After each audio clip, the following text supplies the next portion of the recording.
ये आकाशवाणी रायपुर है। छत्तीसगढ़ी समाचार बुलेटिन के संग धर्मेंद्र दुबे के जय जोहार।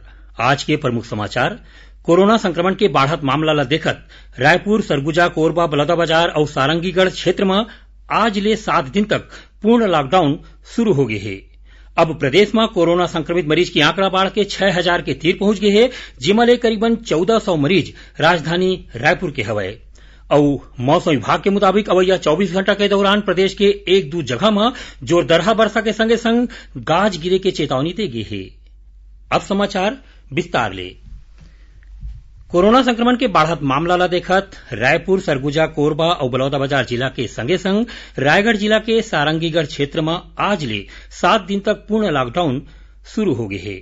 उन्हें दुर्ग और बिलासपुर जिला में काली ले लॉकडाउन लगाया जाही। लॉकडाउन के दौरान दवाई दुकान मन ला छोड़ के जम्मो दुकान बंद रही और संगे संग सरकारी और प्राइवेट ऑफिस मन ला घलो बंद रखे गए है। दूध, साग भाजी के दुकान मन हा बिहनिया 4 घंटा बर खुलही। बिहनिया 10 बजे के बाद कोनो भी मनखे मन हा बिना काम के घूमही तो ओखर मन ऊपर कार्रवाई करे जाही। रायपुर और बीरगांव नगर पालिक निगम क्षेत्र में सील कर दे गए है। आज शहर में पुलिस हा फ्लैग मार्च करीन और संगे संग जगह जगह बैरिकेड्स लगा के अवैया जवैया मन ले पूछ परख करे जाथे। शहर के जम्मो चौक चौराहा मन में लाउड स्पीकर के माध्यम ले लोगन मन ला कोरोना संक्रमण ले बाँचे बर घरेच में रहे के अपील करे गए है। रायपुर जिला प्रशासन हा पहली चले ये स्पष्ट कर दे है कि 28 जुलाई तक चलैया ये लॉकडाउन के दौरान कोनो प्रकार के छूट नहीं दे जाए। किराना और राशन दुकान घलो बंद रही। लॉकडाउन के दौरान बिहनिया और संझा घुमैया मन ऊपर घलो रोक लगाए गए है। उन्हें दुर्ग जिला के नगरीय निकाय और गांव गांव तरीके चिन्ह वाले जगह मन में आज अधरतिया ले 29 जुलाई तक पूर्ण लॉकडाउन लागू रही। इस दौरान मेडिकल दुकान मन संझा 5 बजे तक खुले रही। फिर सब्जी, अंडा, मांस, मछली और दूध बेचे के काम बिहनिया 7 बजे ले मंझनिया 12 बजे तक करे जाही। इति बिलासपुर जिला के बिल्हा और बोदरी में काली 23 ले 31 जुलाई तक और राजनांदगांव जिला में 24 ले 29 जुलाई तक लॉकडाउन रही। ऐसने जांजगीर चांपा जिला के जम्मू नगरीय निकाय क्षेत्र मन में घलो 24 ले 30 जुलाई तक लॉकडाउन लागू करे के आदेश जारी कर दे गए है। उति कोंडागांव जिला में 25 ले 31 जुलाई तक लॉकडाउन लागू करे जाही। प्रदेश में आज संझा तक कोरोना संक्रमण के 52 नवा मरीज मिले हैं, जेमा रायपुर के 28 मरीज घलो शामिल है। पंडरी स्थित जौन कपड़ा के शोरूम में पाछू दिन 12 झीन कर्मचारी कोरोना पॉजिटिव पाए गए रहिस, उहाँ के 3 झीन और कर्मचारी मन आज संक्रमित मिले है। इति भाटा गांव कोरोना संक्रमण के मामला में हॉट स्पॉट बन गए है। आज यहाँ ले 16 झीन नवा मरीज मिले है। उन्हें दुर्ग जिला में बीएसएफ के 5 जवान के संगे संग 22 कोरोना संक्रमित नवा मरीज मिले हैं। सरकारी क्वारंटाइन सेंटर सेक्टर 3 और 4 के प्रभारी डॉक्टर अनिल शुक्ला बताइन कि ये मरीज मन ला अस्पताल में भर्ती कराए गए हैं। उति बीजापुर जिला में आज कोरोना संक्रमण के 9 नवा मरीज मिले हैं, जिसमें सुरक्षा बल के 7 जवान, 1 झीन स्वास्थ्य कर्मी और 1 झीन पंचायत कर्मी शामिल है। अब प्रदेश में कोरोना संक्रमित मरीज की आंकड़ा बढ़ के 6000 के तीर पहुंच गए है, जिमा ले करीबन 1400 मरीज राजधानी रायपुर के हवय। उन्हें पाछू 24 घंटा के दौरान प्रदेश में कोरोना संक्रमित 115 नवा मरीज मिले हैं, तो उन्हें इलाज के दौरान 1 झीन संक्रमित महिला के मौत हो गए है। राज्य निर्वाचन आयोग डहार ले 9 जिला के नगर पालिक चुनाव बर निर्वाचन नामावली ले जुड़े प्रपत्र और प्रारूप बांटे जाते। राज्य निर्वाचन आयोग डहार ले कोरिया, रायगढ़, रायपुर, दुर्ग, बेमेतरा, राजनांदगांव, कांकेर, सुकमा और बीजापुर के जिला निर्वाचन अधिकारी मन ला चिट्ठी लिख के निर्वाचक नामावली ले जुड़े प्रपत्र ला लेबर कहे गए है।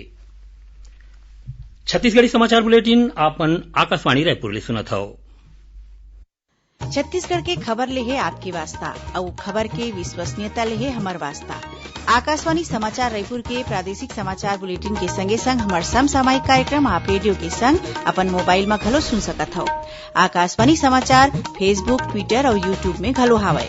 हमार फेसबुक पेज हरे Chhattisgarh news on AIR, Twitter handle CGAIR news और हमार यूट्यूब चैनल हरे छत्तीसगढ़ AIR न्यूज। तो अब रेडियो के संगे संग आपके मोबाइल के माध्यम ले हम आप तक पहुंचत हन। छत्तीसगढ़ के हर खबर पर सुनत रहो आकाशवाणी समाचार। अब आगू बढ़न बाँचे समाचार कोती। राज्य सरकार हा पुलिस बल आधुनिकीकरण योजना के तहत केंद्र सरकार ले दे जात पैसा ला बढ़ोतरी करे के विनती करे है। ए बारे में राज्य के गृहमंत्री केंद्रीय गृहमंत्री अमित शाह ला एक चिट्ठी लिख के कहे हवय कि राज्य के 14 ठन जिला माओवाद समस्या ले जूझत हे, जेमा ले 8 जिला अति संवेदनशील हवय।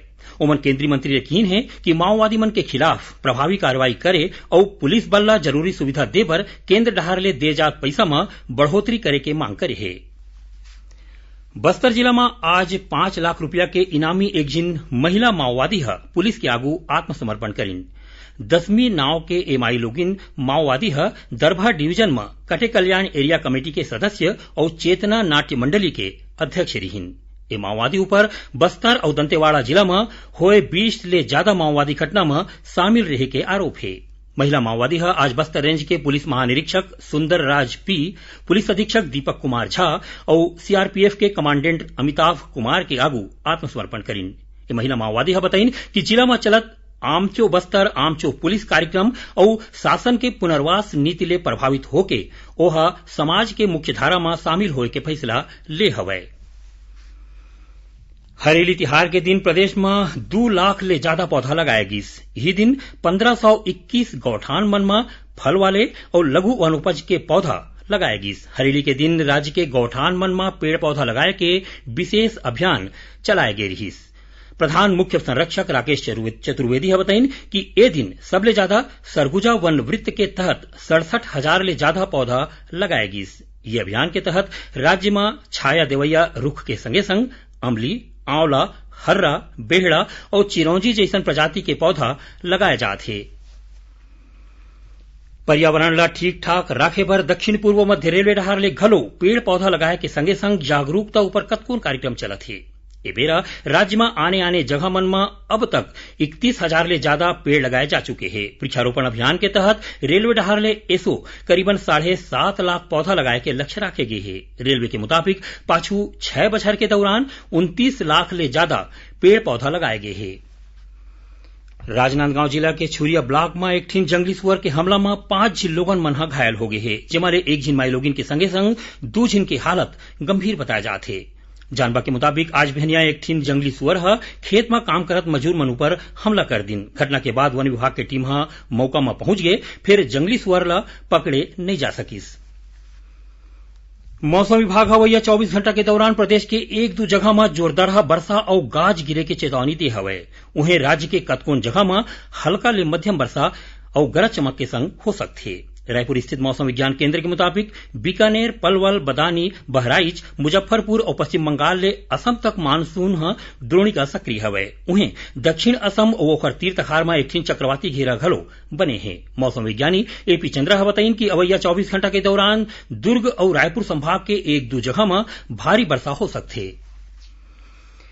इहे के जिनिस ला बना के बाजार में बेच के माई लोगिन मन आर्थिक रूप ले अपन आप ला मजबूर करे के उद्देश्य ले राष्ट्रीय ग्रामीण आजीविका मिशन बिहान के तहत विशेष प्रयास करे जाथे। रायगढ़ महिला संघ ग्रामोद्योग के माई लोगिन मन रक्षाबंधन के परब ला देखत हाथ ले बनाए गए राखी ला बेचत हवय। कलेक्ट्रेट परिसर में लगे प्रदर्शनी में राखी के संगे संग माई लोगिन मन घर में बनाए गए अचार, बड़ी, पापड़, आटा और सरसों तेल ला घलो बेचत हे। माई लोगिन मन के एक काम में एक दिन में करीबन 8,000 रुपया के जिनिस के बिक्री हो है। जिला कलेक्टर के संगे संग कतकोन बड़का अधिकारी और कर्मचारी मन माई लोगिन मन डहार ले बनाए गए ए जिनिस के खरीदी करत है। आखिर में प्रमुख समाचार एक घाव फेर। कोरोना संक्रमण के बढ़त मामला ला देखत रायपुर, सरगुजा, कोरबा, बलौदाबाजार और सारंगीगढ़ क्षेत्र में आज ले 7 दिन तक पूर्ण लॉकडाउन शुरू हो गए है। अब प्रदेश में कोरोना संक्रमित मरीज की आंकड़ा बढ़ के 6,000 के तीर पहुंच गए हैं, जेमा ले करीबन 1400 मरीज राजधानी रायपुर के हवय। और मौसम विभाग के मुताबिक अवैया 24 घंटा के दौरान प्रदेश के 1-2 जगह में जोरदार वर्षा के संगे संग गाज गिरे के चेतावनी दे गए है। एक संग छत्तीसगढ़ी समाचार बुलेटिन इहें सिरावत है। जय जोहार।